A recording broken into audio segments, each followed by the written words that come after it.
Yada say mo kwa be ne nso bi Adom TV Badwam health tips. Na wo twi mu wa ono ye atena ne de wasua de e de fie ye de ni nyina ba wiye. Ye ne doctor do what say next ha na wo twi mu a wo de ye afa complications a ewo high blood pressure emu anamoja so ehun so no enye kura no kwa waje bi wo mu no nenso kakra ye ode ama ni say ye nya ye sua de. Nti enti e ne de yi so kwan bai ni betumi atu no ase ekura eno ho nkomo no dog ye na ase da nyame dia a otwi mo ya de oda wo ma ye hwe nya ba so kwa be na endpoint betumi abo ye atu ase meda sepa first of all na otwi nyina ye di nkomo of hypertension there's complications of hypertension na yakasa hypertension etimi di dementia ba awefie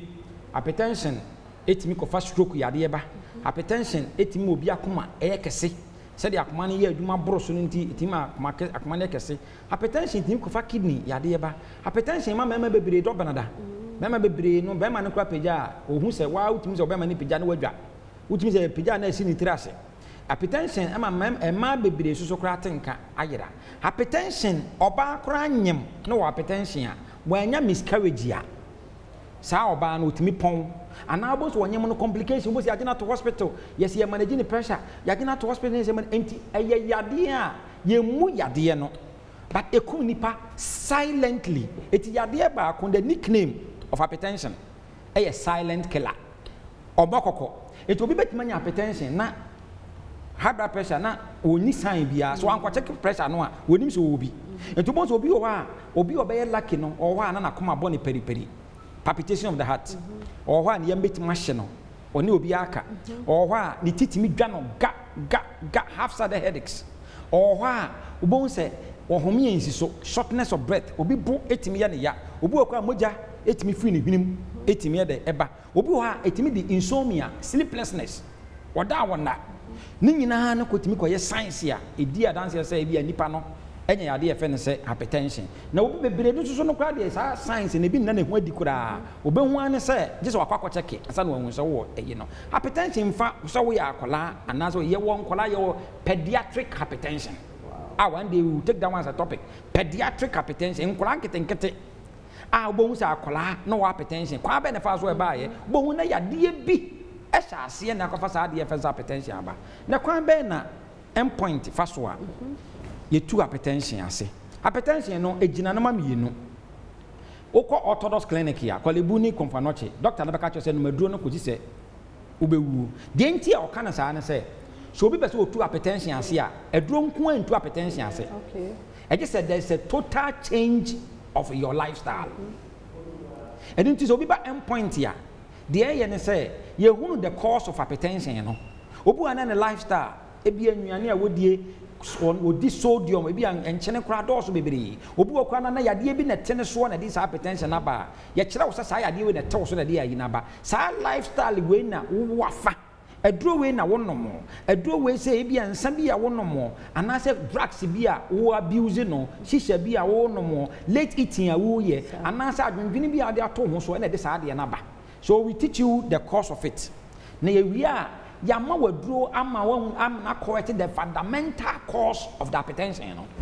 and into obi say hypertension madaso saa ehun sunsanso ewo ho e better say se wonya nya ho treatment betuma tu ase de e better so baka say obada duro no so saa na mo end point to me part clinic de ye hwe kwan a ye betima fa so e betima tu saa yade na se e de afiri wo na betima tu saa yade na se de afiri wo a just wo the cause of it wonya hu the cause of it na wutimi ema nipa na duro na nipa no wo ka che nipa na lifestyle type say wo so odidie time wo so odidie na otimi ye saa de ne de a na hypertension no it will be a thing of the past it end point to be particularly and ha na ye de enkomo a eye the effect of hypertension no ebesie de ka na bebere say ye serem a saa yade no e yade a wo anhwe a wo mu saa yade no nemomo no yade a manipa bebre adidam manipa bebre no a awu ntam a ye beka ne say premature deaths enti no ye wo bia ye ntu ho anamo end point to me part clinic enya hypertension kwa na ye hwe ye se ye guso ye no ka say ya ye free scanning